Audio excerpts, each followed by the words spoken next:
आज की कहानी का नाम है कुंवारी चुड़ैल। नमस्कार दोस्तों, मेरा नाम है विजय कुमार।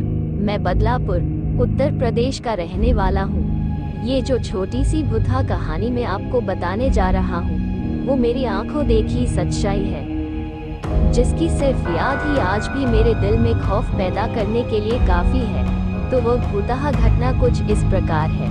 मेरे 12वीं के एग्जाम सिर पर थे और अचानक पिताजी के गुजर जाने के बाद घर के हालत बिगड़ गए थे। आगे की पाई पूरी करने के लिए और घर चलाने के लिए मुझे देर रात तक ऑटो चलाना पड़ता था। उस रात को सभी ऑटो वाले घर चले गए थे, सिर्फ मैं अकेला हूँ। भयानक सन्नाटे में ऑटो स्टैंड पर अपनी सवारी का इंतजार कर रहा था। दूसरे दिन दोपहर से एग्जाम शुरू होने वाले थे, इसलिए मेरे लिए समय भी पैसे की तरह ही कीमती था। इसलिए मैं ऑटो में आगे की सीट पे बैठकर नोट्स पढ़ रहा था। तभी अचानक मुझे एक खुशबू महक ने अपनी ओर आकर्षित कर दिया। वो महक कहाँ से आ रही ये जानने के लिए मैं ऑटो से बाहर निकलने ही वाला था। तभी मुझे पीछे से एक कोमल आवाज आई, बदलापुर गाँव चलिए। अचानक से आने वाली इस आवाज से मैं चौंक गया और पीछे मुड़ के देखा तो ऑटो में एक सुंदर सी सजी धजी लड़की बैठी थी। मैंने उससे पूछा, आप अंदर आकर कब बैठी? उसने कोई जवाब नहीं दिया, वो बस अपने पैरों की तरफ देखे जा रही थी। मैंने भी आगे कुछ पूछा नहीं और तुरंत ऑटो स्टार्ट करके गांव की तरफ चल पड़ा। लेकिन मैंने एक बात पर गौर किया था, जब से वो लड़की रिक्शा में बैठी थी तब से मुझे गजब की ठंड लगने लगी थी। ऑटो चलते चलते मेरे सामने वाले आईने पर जब मेरी नजर पड़ी तब मुझे दिखा कि वो लड़की एकटक मुझे घूर रही है। फिर मैंने आईने से नजरें हटा के रोड पर टिका दी। कुछ ही दूर जाने के बाद रिक्शा में अचानक कहीं से सड़े हुए मांस की बदबू फैलने लगी, इतनी कि मुझे घुटन होने लगी। सांस तक लेना मुश्किल हो गया था। उस वक्त फिर एक बार मेरी नजर आईने पर पड़ी और उसमें दिखने वाले उस भयंकर और विकृत नजारे से मेरी रूह कांप गई, क्योंकि आईने में जो लड़की मुझे दिख रही थी वो एक दुल्हन के जोड़े में थी और उसका चेहरा आधा जला हुआ था, जिसमें से मांस के लोथड़े लटक रहे थे। मैं उस वक्त इतना ज्यादा डर गया था कि अपनी चलती ऑटो का हैंडल छोड़कर सड़क पर ही कूद पड़ा। उसके बाद सुबह जब मेरी आंख खुली तब मैं गांव के दवाखाने में लेटा हुआ था। पास में मेरी माँ और कुछ गांव के बुजुर्ग बैठे थे। मेरे सिर में 4 टाके लगे थे और बाकी सभी मामूली चोट थी। सिर पर गहरी चोट लगने से शायद मैं बेहोश हुआ था और जब मैंने मेरे रिक्शा के बारे में पूछा तो सभी ने उल्टा मुझसे सवाल किया, तुम हमें गांव के बाहर सड़क पर पड़े मिले थे, तो तुम्हारा ऑटो दूर उस पुराने कब्रिस्तान में क्या कर रहा था? ये खबर सुनने के बाद मैं दंग रह गया। उस सवाल का जवाब तो मेरे पास नहीं था, पर उस खौफनाक चुड़ैल के बारे में मैंने सबको बता दिया।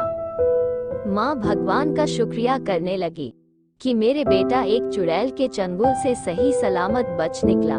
जाते जाते सभी गांव के लोग बोले, तुम्हारी किस्मत अच्छी है, इसलिए जिंदा हो।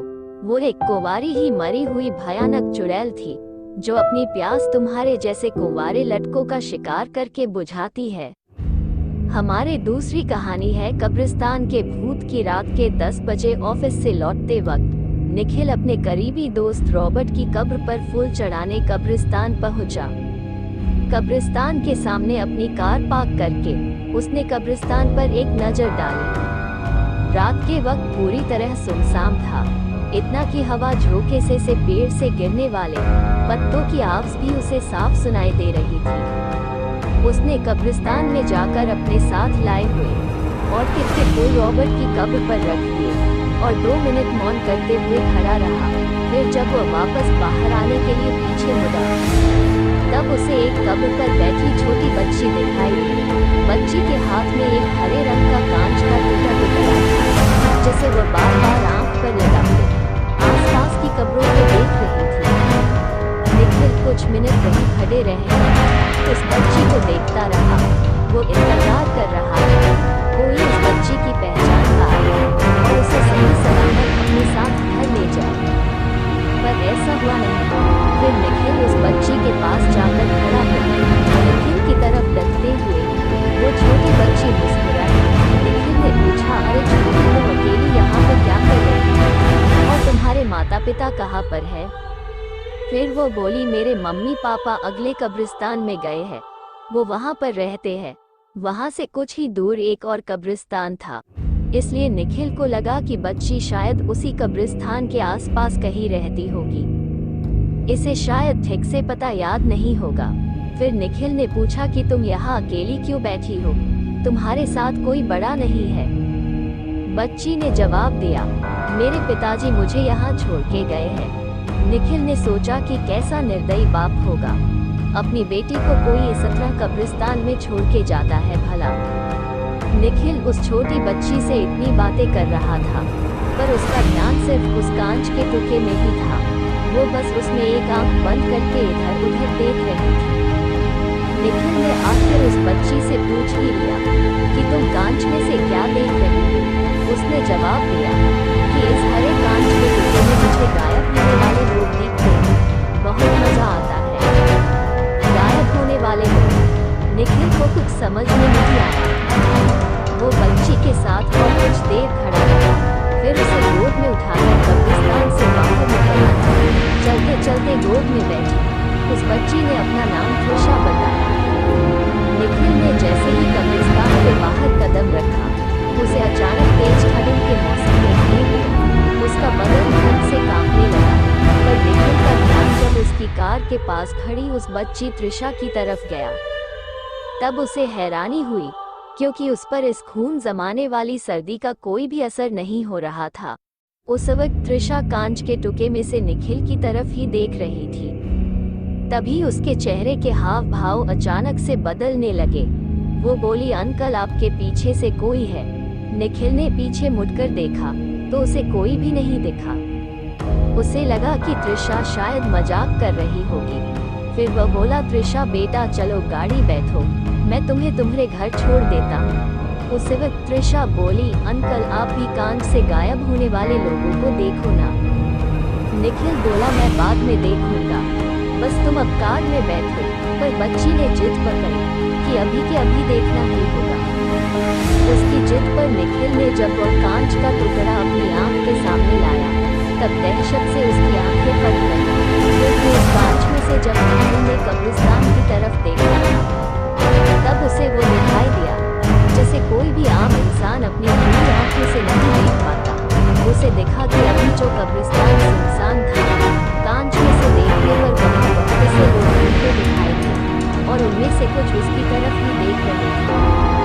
और जब उसी कांच के टुकड़े से उसने अपने आसपास नजर डाली, तो 3 बदसूरत जले हुए पेड़ निखिल को घेर के खड़े थे और त्रिशा की जगह उसे एक छोटा पिशाच दिख रहा था, जो उसकी तरफ देखते हुए अपनी लाल टपका रहा था। ये सब कुछ उसे कुछ ही सेकंड्स में देखा था।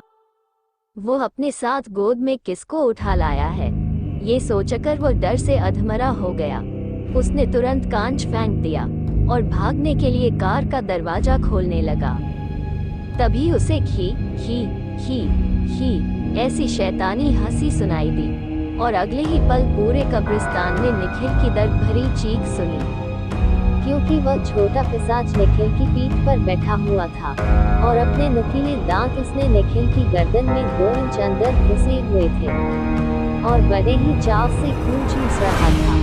जब निखिल के शरीर का खून खत्म हुआ, तब वह निष्प्राण होकर जमीन पर गिरा। फिर कब्रिस्तान से निकले चुड़ैल और प्रेतों ने उसके शरीर का मांस नोच नोच कर खाया और अपने